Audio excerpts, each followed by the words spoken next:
오늘의 주요 뉴스입니다. 금융감독원이 사모펀드 운용사에 대한 검사를 대폭 확대하기로 했습니다.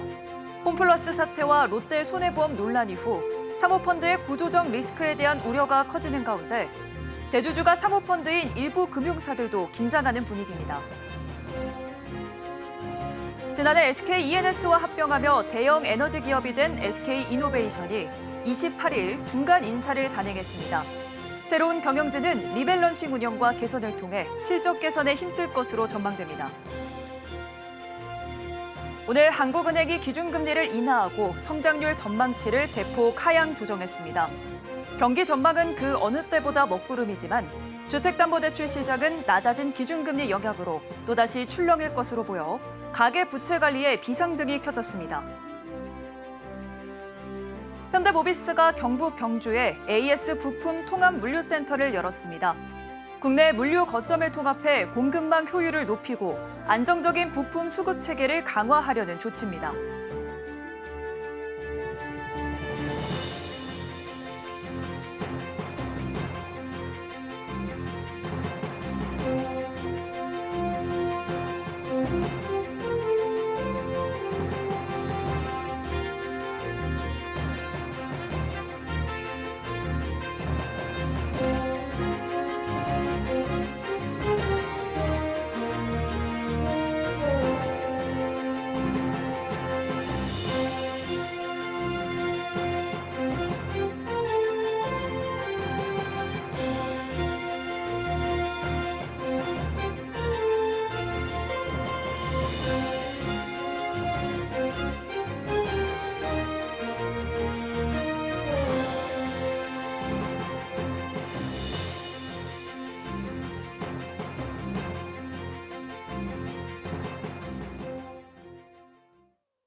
여러분 안녕하십니까? 5월 29일 서울경제 뉴스5 시작합니다. 금융감독원이 사모펀드 운용사에 대한 검사를 대폭 확대하기로 했습니다. 홈플러스 사태와 롯데 손해보험 논란 이후 사모펀드의 구조적 리스크에 대한 우려가 커지는 가운데 대주주가 사모펀드인 일부 금융사들도 긴장하는 분위기입니다. 김도아 기자의 보도입니다. 금융감독원이 앞으로 사모펀드 운용사에 대해 매년 5곳 이상을 선정해 검사를 벌이겠다고 밝혔습니다. 감독 강화의 초점은 운용사에 맞춰졌지만 사모펀드 구조 전반에 대한 제도 보완이 예고된 만큼 사모펀드가 대주주로 있는 금융사들에서도 긴장감이 감지되고 있습니다. 특히 사모펀드가 대주주로 있는 일부 금융사들은 최근 잇따른 신뢰 리스크로 인해 이 같은 감독 강화 흐름에 민감하게 반응하고 있습니다. 사모펀드 JKL 파트너스가 대주주인 롯데손해보험은 최근 900억 원 규모의 후순위채 콜옵션을 이행하지 못했습니다. 금융당국은 롯데손보가 콜옵션을 행사할 경우 보험계약자와 일반 채권자 보호 여력이 부족해질 수 있다고 보고 조기 상환에 제동을 걸었습니다. 롯데손보는 하반기 중 방안을 마련해 콜옵션을 재추진한다는 방침이지만 자본 확충 부담과 함께 투자자 신뢰에 타격을 입었다는 지적이 나옵니다. MBK 파트너스가 대주주인 롯데카드 역시 700억 원대 팩토링 대출 부실에 이어 몸값 고평가 논란이 이어지고 있습니다. 롯데카드는 2019년 MBK 파트너스가 대주주가 된 이후 공격적인 외형 확장 전략을 통해 수익성은 크게 개선됐지만 자산 건전성은 악화하는 상황. MBK 파트너스가 피인수 기업인 홈플러스와 네파 등을 살리기 위해 롯데카드를 동원했다는 의혹까지 제기됐습니다. 기습적인 기업회생 신청으로 홈플러스 사태를 촉발한 MBK가 연루된 이번 논란은 사모펀드의 경영구조에 대한 시장의 경계심을 더욱 키우고 있습니다.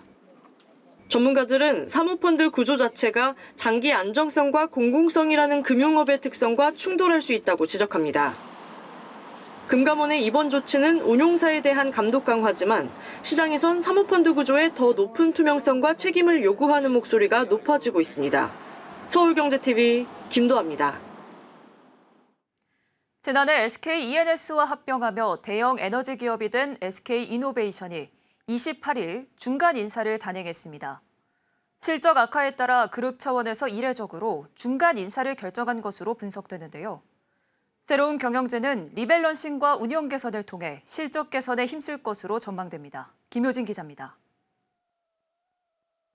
SK이노베이션이 28일 CEO를 교체하는 중간 인사를 단행했습니다.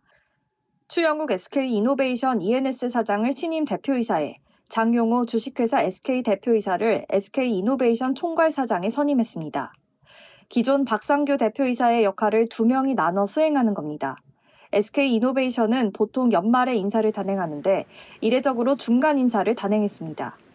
정유와 석유화학, 신사업인 배터리 등 에너지 사업 실적 부진이 장기화될 우려에 그룹 차원에서 경영진 교체를 결정한 것으로 분석됩니다. SK이노베이션은 지난해 11월 SKENS와 합병하며 대형 에너지 기업이 됐지만 1분기 매출액 21조 1,466억 원, 영업손실 446억 원으로 매출액은 늘었지만 영업이익은 적자로 돌아섰습니다. 캐시카우 역할을 하던 SK에너지 영업이익이 줄고 업황 악화로 SK지오센트릭이 3분기째 적자를 기록한 영향입니다. 배터리 사업과 소재 사업은 캐즘에도 적자폭을 줄였으며 SK이노베이션 ENS는 영업이익이 789억 원 증가했습니다. 사령탑 교체 후 SK이노베이션은 리밸런싱 가속화, 운영 개선을 통해 SK에너지와 SK지오센트릭, SK온 등 주요 계열사 실적 개선에 힘쓸 전망입니다. 추영욱 대표이사와 장용호 사장의 역할이 명확하게 나뉘진 않았지만 SK이노의 경영 현안에 밝아 시너지를 낼 수 있을 거란 분석입니다. 추 대표는 SK이노베이션 ENS의 CIC 사장과 시너지 추진단장을 겸임해 양사 역량 결집을 추진한 경험이 있으며 장 사장은 그룹 내 반도체와 반도체 소재 사업 성장에 기여하며 투자와 M&A 전문성을 인정받았습니다. SK이노베이션에선 기타 비상무이사로 이사회에 참여해왔습니다. 새 사령탑이 SK온의 떨어진 투자율을 높일지도 주목됩니다. SK이노베이션 캐시카우 역할을 하던 정유와 화학 부문 영업이익이 떨어지면서 SK온도 투자가 위축되는 경향을 보였습니다. 서울경제TV 김효진입니다.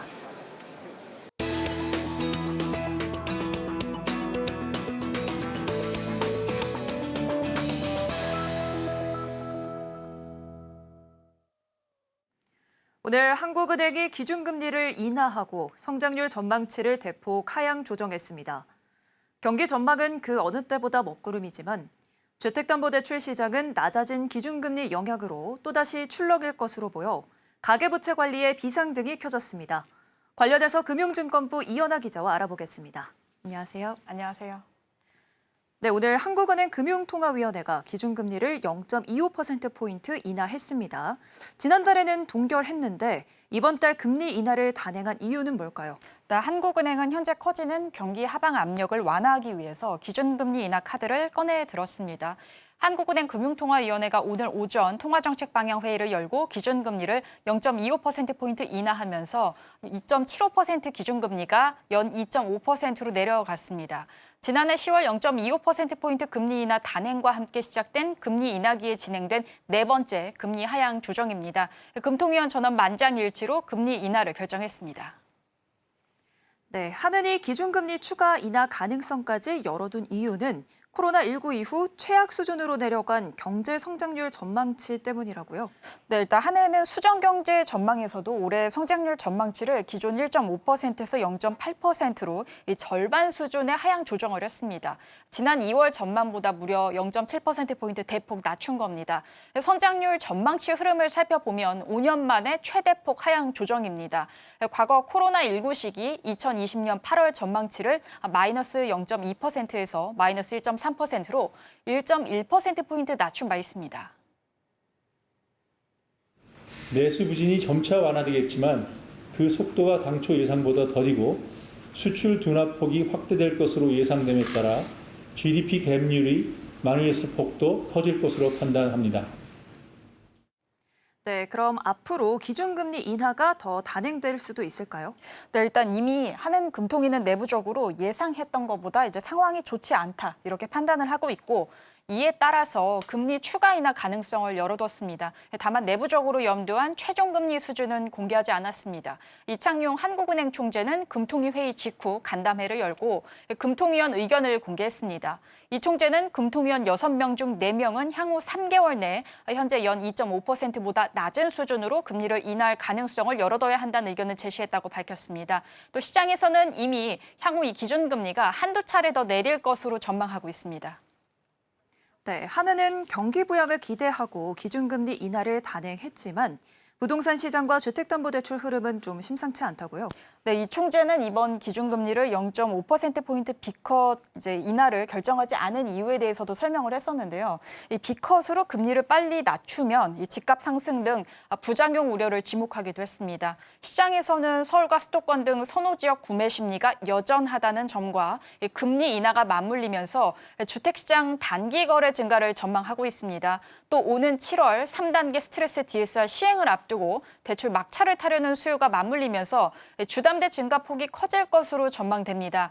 이미 이달 27일 기준 5대 시중은행의 가계대출 규모가 전달 대비 4조 원 이상 늘었고 이 중 주담대는 전달 대비 3조 1,935억 원 늘면서 올해 들어 가장 큰 폭 증가를 예고하고 있습니다. 이미 NH농협은행은 오늘부터 이 대출 모집인을 통한 주택담보대출 접수를 일시 중단하며 가계대출 총량 규제에 들어간 상황입니다. 은행권은 한은 기준금리 인하 결정보다 가계대출 총량 관리를 최우선으로 두고 대출금리 조정에 들어간다는 입장입니다. 네, 지금까지 이번 금리 인하가 주담대 시장에 미칠 영향에 대해 자세히 알아봤습니다. 금융증권부 이연아 기자였습니다.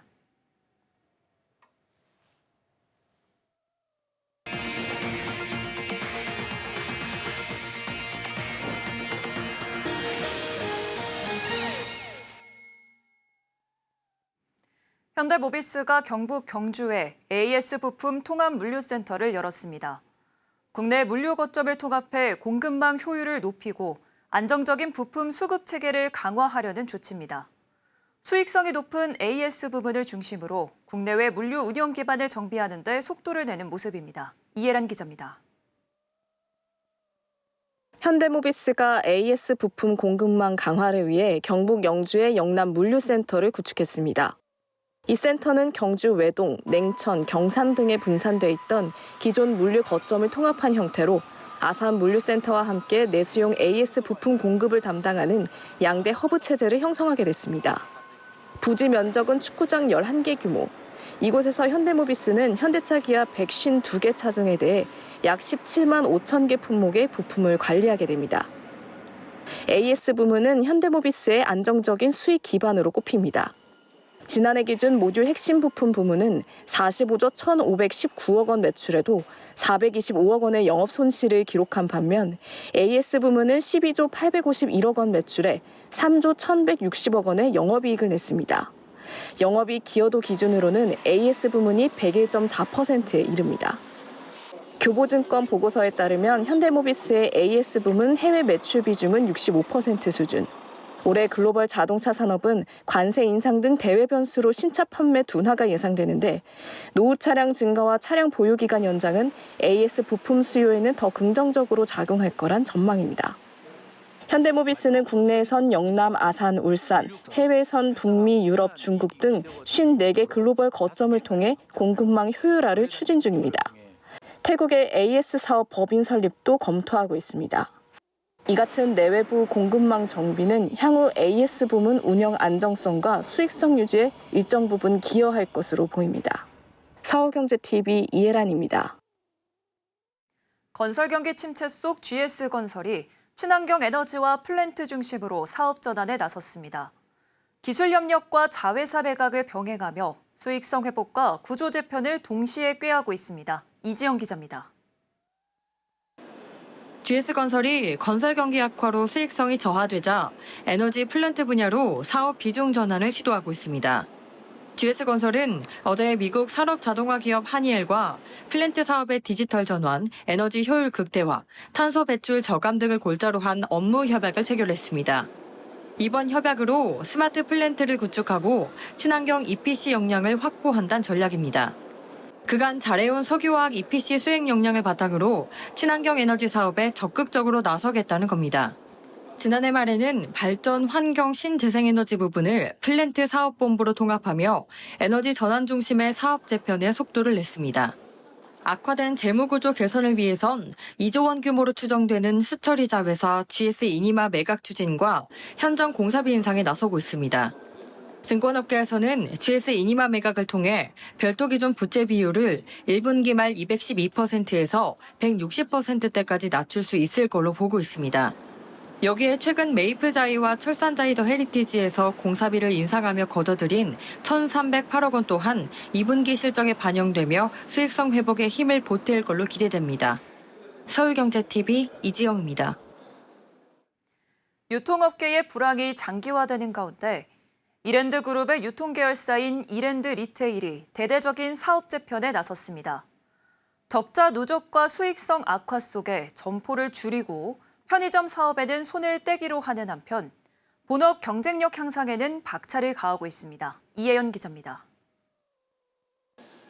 이랜드그룹의 유통사업을 맡고 있는 이랜드 리테일이 구조조정에 속도를 내고 있습니다. 점포 매각과 폐점, 신사업 정리 등 체질 개선에 나서면서 재무구조를 개선하고 본업 경쟁력에 집중하겠다는 계획입니다. 올해 1분기 이랜드그룹의 패션과 미래, 기타 부문 매출은 모두 전년 대비 증가한 반면 유통부문만 유일하게 영업적자를 기록했습니다. 유통부문 영업손실이 전년보다 4배 이상 적자폭이 확대된 92억 원을 나타내며 전체적인 수익성을 끌어내렸습니다. 유통부문 중 이랜드 리테일은 지난해 연결 기준 영업이익이 전년 대비 41.9% 줄어들면서 실적 악화가 이어져 왔습니다. 이에 자산 유동화의 일환으로 최근 동아백화점 수성점과 강북점, NC 경산점 등 3곳의 점포를 매각하는 방안을 추진 중이고 뉴코아 인천 논현점은 계약 만료와 함께 오는 6월 말 폐점을 확정했습니다. 신사업으로 택했던 편의점 사업도 1호점인 봉천점의 이달 말 운영 종료를 시작으로 정리 수순에 들어갑니다. 지난 2023년 6월부터 자회사 이랜드 킴스클럽을 통해 킴스 편의점 5개 직영점을 운영하며 테스트를 진행해왔지만 수익성 확보에 실패하면서 올해 예정됐던 가맹사업 확장도 백지화됐습니다. 이랜드 리테일은 본업인 오프라인 대형마트 매장에 더욱 집중하겠다는 방침입니다. 200가지 간편식을 3,990원 균일가에 판매하는 델리바이 애슐리를 통해 이커머스에 대항하고 핵심 점포의 전략 공간인 1층을 NC 베이직, NC 픽스 등 오프라인 콘텐츠 플랫폼으로 리뉴얼하면서 경쟁력 있는 복합몰을 중심으로 재편할 예정입니다. 최근 다시 비상체제로 전환하며 인력 전환 배치 등 조직 정비에 나서기도 한 이랜드 리테일. 과감한 사업 재편이 위기 탈출의 승부수가 될 수 있을지 관심이 모이고 있습니다. 서울경제TV 이혜연입니다. 6.3 조기 대선을 앞두고 대선 주자들은 게임 정책 구상을 구체화하고 있습니다. 다만 블록체인 기술이 도입된 P2E 게임의 국내 서비스 합법화에 대해선 후보들의 입장이 엇갈리고 있는데요. P2E 합법화 기대감을 키워온 국내 게임 업계는 실망한 분위기입니다. 이수빈 기자입니다. P2E 게임이란 블록체인 기술이 도입된 게임으로 이용자가 플레이하면서 실제 경제적 이익을 얻을 수 있는 게임을 의미합니다. 국내에선 현행 게임 산업법상 서비스가 금지된 상태입니다. 대선 주자들이 게임 정책 구상을 본격화하고 있는 가운데 P2E 게임 합법화를 두고 후보들의 입장이 엇갈리고 있습니다. 정권 교체 가능성이 커지면서 P2E 합법화 기대감을 키워온 게임 업계는 답답하다는 입장입니다. 이재명 더불어민주당 대선 후보는 P2E 제재 기조를 유지하겠다는 입장입니다. 민주당 게임산업특별위원회는 P2E 게임 국내 서비스 합법화에 반대 입장을 27일 밝혔습니다. 게임을 통한 수익 창출이 사행성을 조장할 수 있다는 이유에서입니다. 지난 2022년 대선 당시 P2E 규제 완화를 내걸었던 것과 대비되는 모습입니다. 반면 이준석 개혁신당 후보는 P2E 게임을 허용하는 방향으로 규제 체계를 바꾸겠다는 입장을 밝혔습니다. 이 후보는 게임산업정책 공동질의서에 대한 답변서를 통해 창작활동과 생태계 기여에 기반한 보상구조를 갖춘 경우 이를 허용하는 방향으로 체계를 전환하겠다고 밝혔습니다. 이같이 P2E를 두고 엇갈리는 대선 주자들의 모습에 업계는 답답하다는 입장입니다. 현 규제가 P2E 기업을 투기 수단으로만 보고 있어 콘텐츠 경쟁력 발전을 가로막고 있다는 겁니다. 또 글로벌 경쟁에서 불리한 구조를 스스로 만들고 있다는 지적도 나옵니다. 한편 넷마블, 컴투스 등에 이어 업계 선두주자인 넥슨도 올해 메이플 스토리 N 출시를 통해 P2E 시장에 출사표를 던진 상황. 다만 P2E 국내 서비스 합법화 여부가 불투명해지면서 이들 기업들도 타격을 피하기 어려울 전망입니다. 서울경제TV 이수빈입니다. 오랜 기간 저평가주였던 금융증권 관련주들이 역대 최고가를 경신하면서 강한 상승 랠리를 펼치고 있습니다. 금리 인하에 따른 업황 개선과 여야 후보들의 증시 부양 관련 공약 등이 주가의 호재로 작용했습니다. 증권가에선 앞으로도 금융주 주도 장세가 이어질 거란 전망이 나옵니다. 김보연 기자입니다. 금융지주, 은행, 증권 등 금융주들의 주가가 가파르게 오르면서 역대 최고가를 새로 쓰고 있습니다. 오늘 한국은행이 기준금리를 연 2.5%로 인하하면서 수혜가 예상되는 데다 여야 후보들이 지배구조 개편을 포함한 자본시장 관련 공약을 발표하면서입니다.